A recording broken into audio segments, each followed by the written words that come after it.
Howdy everyone, my name is Gage Geeslin, and this is my Good Life project on the Agatonian culture.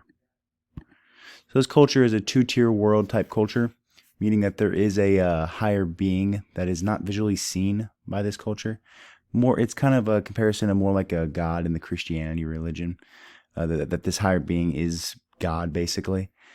So you want to have a high status in this culture, and this status is achieved in the afterlife, and having this high status in the afterlife requires good acts in the previous life that honor the higher being. And the previous life is where you're in flesh and blood.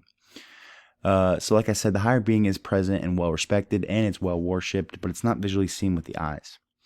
So when this high status is reached in the eternal life, you are rewarded in a place where worry is no more. And this place is known to be a kingdom. So some past things about this culture is that it came long ago. Statues of the people in the society have been seen a form of locking arms, and this is how they conducted worship of the higher being.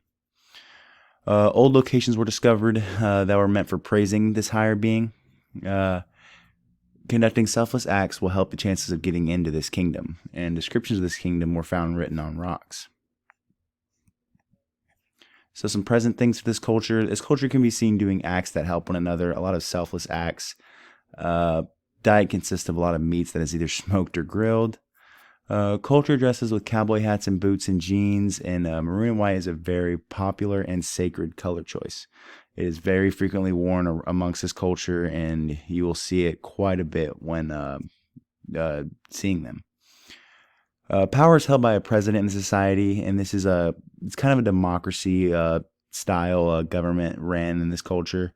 It's always passed down to a person that is deemed worthy in the culture. The jobs they conduct now is engineering and agricultural style. So for future, the pursuit of everlasting life will draw more people into the culture, and I'm certain of this. Agriculture and engineering jobs will never be a shortage ever in the world, in my opinion, so the economics of this culture will steadily increase. The power of culture is democracy-driven, once again, and so when it's democracy-driven, it's pretty hard for a collapse to occur, so I think the politics of this culture will continue to thrive.